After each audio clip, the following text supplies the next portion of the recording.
একটা শহরের স্পন্দন কোথায় লুকিয়ে থাকে জানেন? তার পট্টিগুলোতে। এখানে মিলেছে মানুষের পরিশ্রমের ছাপ, ব্যবসার অগাধ ঐতিহ্য, আর প্রতিটি দোকান, প্রতিটি রাস্তায় ফুটে ওঠে জীবনের চলার গল্প। প্রতিটি পট্টি যেন শহরের অতীত এবং বর্তমানের মিলনস্থল, যেখানে মানুষের স্বপ্ন, আশা এবং শ্রম একত্রে গড়ে তুলেছে এই শহরের অনন্য রূপ। পট্টি মানে একটি শহরের নির্দিষ্ট এলাকা বা বাজার, যেখানে পাশাপাশি গড়ে ওঠে একই দোকান বা ব্যবসা, আর সেই জায়গা থেকে শহরের প্রতিটি মানুষ তাদের প্রয়োজনীয় জিনিস সংগ্রহ করে থাকে।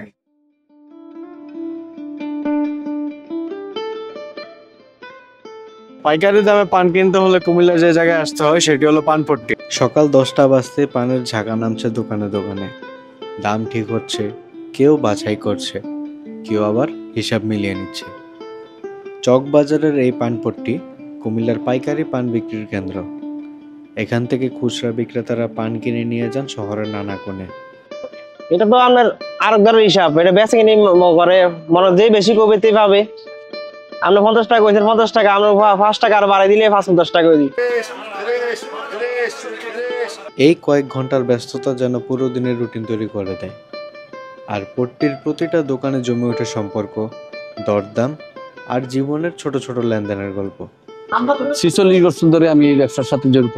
বাজার দেশে আমদানি বেশি, কিন্তু পাইকার কোনো ইয়ে নাই, আর জিনিসপত্রের দামে পান খাইতেছে না। পানপট্টির কোলাহল শেষ, চলুন যে আরেকটি সুপরিচিত বাজার, ছাতিপট্টি। রোদ হোক বা বৃষ্টি, প্রতিটি ছাতা এক একটি জীবনের গল্প বহন করছে। কুমিল্লার এই ছোট্ট ছাতিপট্টি যেন সেই প্রয়োজনে নির্ভরতার জায়গা।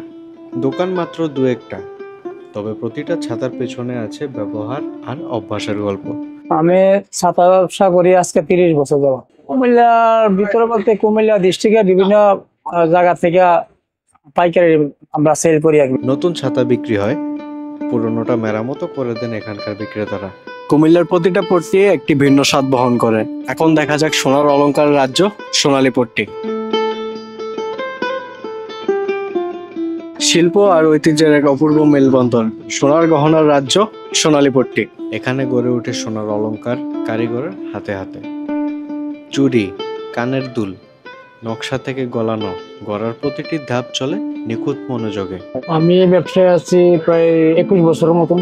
এখানে কাজটা হচ্ছে তো আমরা আমার তো নিজেরটা নিজে করি, আর এমনি অন্য কারিগর যারা আছে তারা দোকান থেকে আইনা করে। দোকানের নাম অবশ্য নাই, আমরা তো কারিগর, কাজ করি, হাতে কাজ করি। আমি আজকে সার্কিটে আমল থেকে এই পর্যন্ত প্রায় 45 বছর। আর আমি দীর্ঘ 30 বছর ধরে ডিপার্টমেন্টে আছি, কাজ করি, হাতে কাজ করি।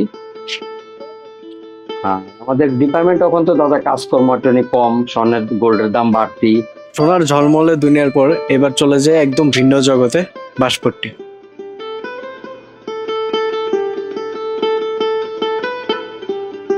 ঐতিহ্য এবং দৈনন্দিন জীবনের অপরিহার্য উপকরণ বাঁশ, তারই কেন্দ্রবিন্দু কুমিল্লার বাঁশপট্টি। কুমিল্লা চকবাজারের ভেতরে বাঁশের এক ব্যস্ত জগৎ, বাঁশপট্টি।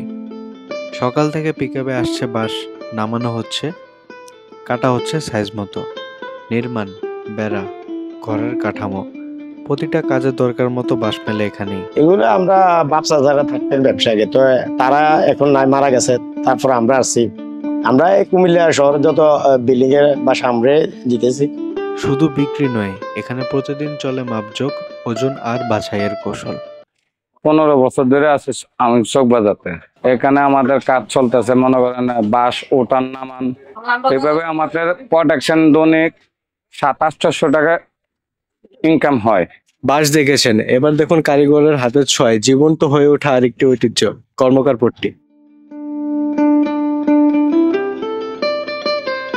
আগুন আর হাতুড়ির শব্দে মুখরিত কুমিল্লার ঐতিহ্যবাহী কর্মকার পট্টি। লোহার শব্দ আর আগুনের আঁচে গড়ে ওঠা কুমিল্লার এক পুরনো পট্টি। এখানে তৈরি হয় দা, বটি, কোদাল, ছুরি, আরো অনেক ঘর গৃহস্থলীর হাতিয়ার।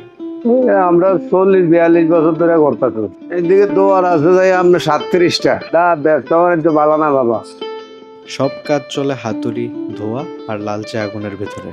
আমি আছি প্রায় 20 বছর। আমাদের এদিকে পাইকারি দোকান একটাই বিভিন্ন আইটেম চলতেছে এদিকে। এটা বেশিরভাগ কয়লা। হ্যাঁ, কাঠ কয়লা। বিশেষ করে এখন আমাদের এখানে হাতের কাজটাই বেশি, মিশিং এর কাজটা কম। কারিগরের ঘাম, শব্দ আর আগুন মিলেই তৈরি হয় প্রতিটি উপকরণ। লোহা আর আগুনের পরে এবার কাপড় বিক্রির ব্যস্ততা কাপড়িয়া পট্টি।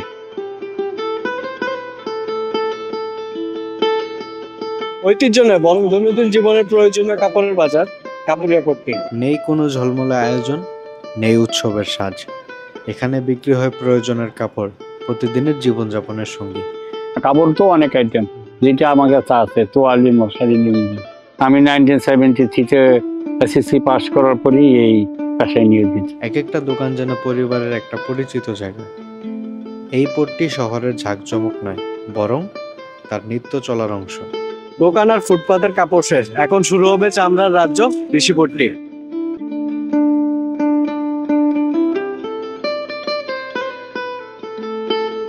চামড়া ব্যবসার জন্য কুমিল্লার অন্যতম পরিচিত জায়গা ঋষিপট্টি। কুমিল্লার চামড়ার বাজার, যেখানে গরু আর ছাগলের চামড়া কিনে তা প্রক্রিয়াজাত করা হয় নানা কাজে। এখানে শুধু বেচা কেনাই হয় না, এই চামড়া থেকে তৈরি হয় তবলা, ঢোল আর অন্যান্য বাদ্যযন্ত্র, যার প্রতিটা ছোঁয়ায় থাকে দেশি কারিগরের নিখুঁত হাতের কাজ। যেমন এই চামড়াগুলা, ছাগলের চামড়াগুলা, পাচাগুলো আমরা চুন দিয়া ট্যানারি করি, ট্যানারি করার পর পশম ফালিয়ে সাদা করি, সাদা করার পরে ছাউনি করা হয়। আজকে প্রায় 20 বছর ধরে আমি এই কাজ করি। পরিবার আমার একটা ছেলে আছে, যদি ও যদি শিখতে চায় শিখামু। আমার ছেলের বয়স হলো মাত্র 9 বছর। চামড়ার গন্ধ, ভাঁজ করে রাখা স্তব আর ছায়াময় গোডাউনে দিনের পর দিন জমা হয় এই শহরের এক অন্যরকম শিল্প। এটা আমাদের বুঝলে পূর্বপুরুষ থেকে এটা এই ব্যবসা চলছে। বেচাকেনি তো ধরে না, কারণ ঈদের সময় একটু বেশি বেচাকেনি। এই মুরব্বীরা করে এসে আমাকে নিয়ন্ত্রণে কি 80-90 বছর হইতে পারে, 100 বছর এরকম, মানে পুরানা এরা, বুঝছেন। কুমিল্লায় এক সময় প্রায় 20টি পট্টি ছিল, যার মধ্যে অনেকগুলো এখন বিলুপ্ত প্রায়। পানপট্টি, ছাতিপট্টি, সোনালী পট্টি, বাঁশপট্টি, কর্মকার পট্টি, কাপড়িয়া পট্টি আর ঋষিপট্টি। প্রতিটি পট্টি কুমিল্লার ইতিহাসের একটি ছোট্ট অংশ। আমি চেষ্টা করেছি যতটুকু সম্ভব এই ঐতিহ্য ভিডিওতে তুলে ধরার, যা আজও শহরের রাস্তায়, দোকানপাটে এবং মানুষদের জীবনে বেঁচে আছে।